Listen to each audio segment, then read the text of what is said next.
Hello friends, नमस्ते। Sumita kitchen corner में तमारुं स्वागत है। आज આપણે બનાવીશું દહીં વડા। તો માર્કેટ જેવા જ દહીં વડા ઘરે બનાવવા ખૂબ જ સહેલા છે। આપણે પરફેક્ટ બેટર બનાવશું તો આપણા દહીં વડા પણ એકદમ સરસ સોફ્ટ બનશે।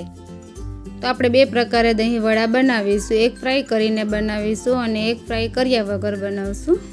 તો આપણે એકદમ સુપર સોફ્ટ અને ટેસ્ટી દહીં વડા માટે ચાલો મારા કિચનમાં। तो આપણે દહીં વડા બનાવવા માટે અડધો કપ અડદની દાળ લીધી છે। તો આપણે અડધો કપ અડદની દાળ છે તો તેની અડધી આપણે મગની ફોતરા વગરની દાળ લેશું। હવે આ દાળને આપણે એકદમ સારી રીતે ધોઈને પલાળવાની છે। દાળની ઉપર પાણી રહે તે રીતે પાણી લઈને આપણે તેને ઓવરનાઇટ અથવા તો 5 થી 7 કલાક પલાળી લેશું। તો આપણી દાળ સરસ 5 થી 7 કલાક પલળી ગઈ છે। તમે જોઈ શકો છો આપણે દાળ આ રીતે હાથેથી કટ કરી તો સરસ કટ થઈ જાય તે રીતે આપણે પલાળી લીધી છે। હવે આ દાળનું પાણી આપણે કાઢી લેવાનું અને 1 થી 2 વખત સારી રીતે ધોઈ લેવાની છે। તો આપણી દાળ સરસ ધોવાઈ ગઈ છે। હવે આ બંને દાળને આપણે મિક્સર જારમાં લઈ લેશું। આપણે બંને દાળને સાથે જ પીસવાની છે।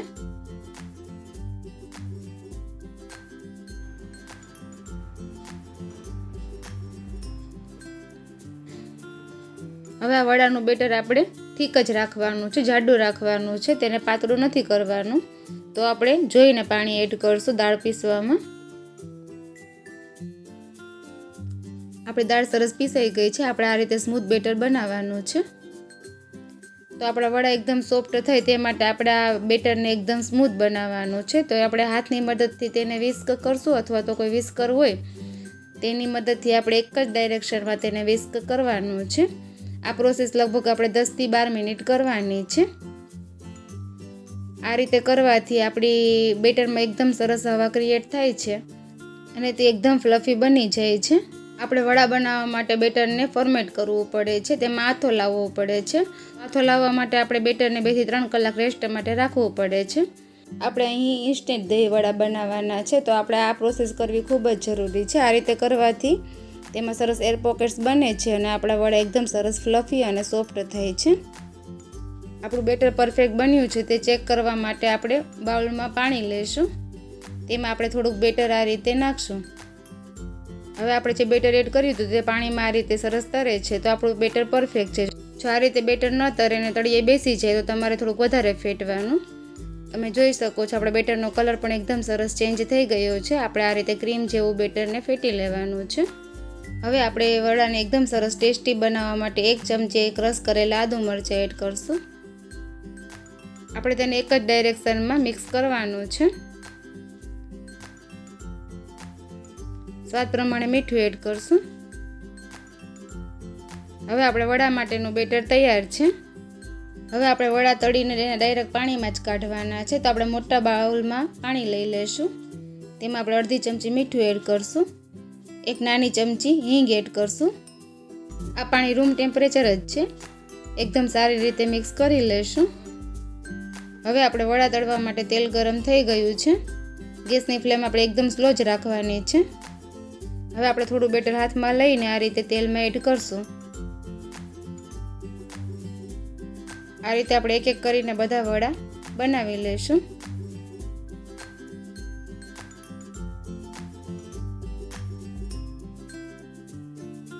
વડા તમારે જે સાઈઝમાં રાખવા હોય તે રીતે તમારે બેટર એડ કરવાનું। તેલમાં બધા વડા એડ થઈ જાય ત્યારબાદ તમારે ગેસની ફ્લેમ મીડિયમ ટુ સ્લો કરી લેવાની।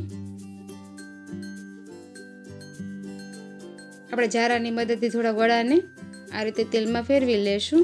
આપણે ગેસની ફ્લેમ મીડિયમ ટુ સ્લો જ રાખવાની છે। જો આ સમયે આપણે ગેસની ફ્લેમ ફૂલ રાખીએ તો વડા ઉપરથી ક્રિસ્પી થઈ જાય અને અંદરથી કાચા રહે। તો આપણા વડા એકદમ પરફેક્ટ તળવા માટે આપણે ગેસની ફ્લેમ મીડિયમ ટુ સ્લો જ રાખવાની છે। આપણા વડા સરસ તળાઈ ગયા છે, તેને આપણે સીધા પાણીમાં જ કાઢવાના છે।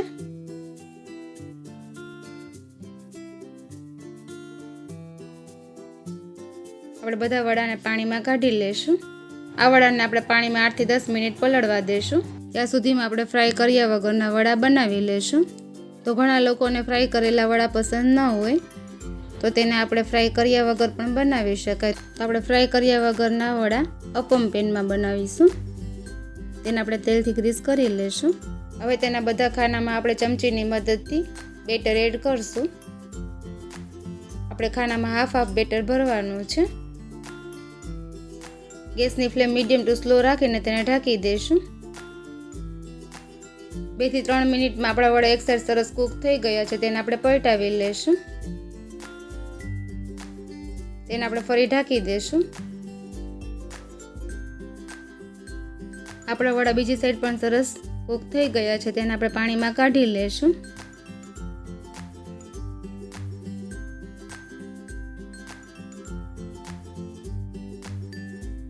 તો આપણે બંને વડા તૈયાર છે, ફ્રાય કરેલા અને ફ્રાય કર્યા વગરના. તો આપણા તળેલા વડા એકદમ સરસ સોફ્ટ બન્યા છે, અંદર સરસ જાળી દેખાય છે. તો આપણા ફ્રાય કર્યા વગરના વડા પણ અંદરથી એકદમ સરસ સોફ્ટ બન્યા છે, તમે જોઈ શકો છો. હવે આપણે દહીં વડા માટેનું દહીં બનાવી લઈશું. તો આપણે અહીંયા 1.5 કપ દહીં લીધું છે. દહીં આપણે મીડિયમ લેવાનું છે, ખાટું નથી લેવાનું. એમાં આપણે 2 થી 3 ચમચી દળેલી ખાંડ એડ કરશું. અડધી ચમચી મીઠું એડ કરશું. આ દહીંને આપણે ચાળણીની મદદથી એકદમ સ્મૂથ બનાવી લઈશું. આ રીતે કરવાથી આપણું દહીં એકદમ સરસ ક્રીમી બને છે, તમે જોઈ શકો છો. તો આપણે દહીં વડા માટેનું દહીં તૈયાર છે. હવે આપણે આ બંને વડાનું પ્લેટિંગ કરી લઈશું. તો આપણે સૌથી પહેલાં તળેલા વડાનું પ્લેટિંગ કરશું. તેને આપણે પાણીમાંથી કાઢીને થોડું પાણી આ રીતે નીચોવી લઈશું હથેળીની મદદથી. તેને આપણે પ્લેટમાં આ રીતે ગોઠવતા જઈશું.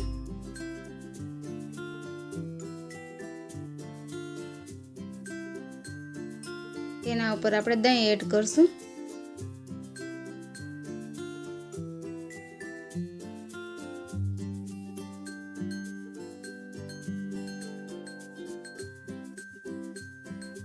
તેના ઉપર આપણે લીલી ચટણી એડ કરશું.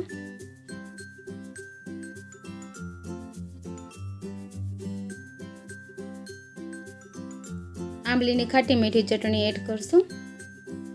આ બંને ચટણી ઘરે કઈ રીતે બનાવી તેની રેસીપી અગાઉથી જ મારી ચેનલ પર છે. તેની લિંક હું ડિસ્ક્રિપ્શન બોક્સમાં રાખી દઈશ, તમે તે ચેક કરી શકો છો. ત્યારબાદ શેકેલા જીરાનો પાવડર સ્પ્રિંકલ કરશું. ચાટ મસાલો સ્પ્રિંકલ કરશું. લાલ મરચાંનો પાવડર સ્પ્રિંકલ કરશું. નાયલોન સેવ એડ કરશું. દાડમના દાણા એડ કરશું. ઉપર થોડા લીલા ધાણા એડ કરશું. તો આપણા સુપર ટેસ્ટી દહીં વડા તૈયાર છે.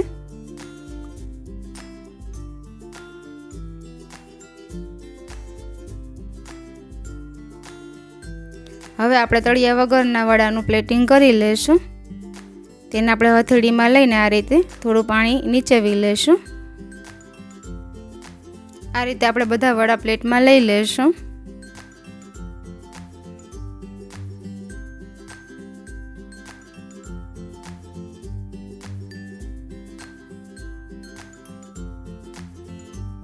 હવે આપણે ઉપર દહીં એડ કરશું.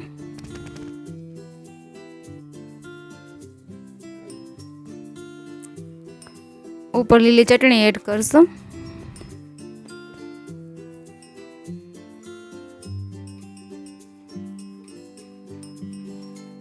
ગોળ આંબલીની ખાટી મીઠી ચટણી એડ કરશું.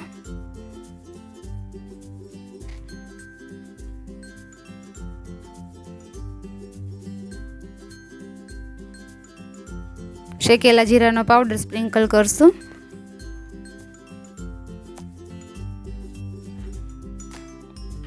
ચાટ મસાલો સ્પ્રિંકલ કરશું.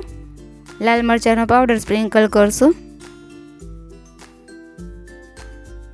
ઉપર ઝીણી નાયલોન સેવ એડ કરશું. ઉપર દાડમના દાણા એડ કરશું.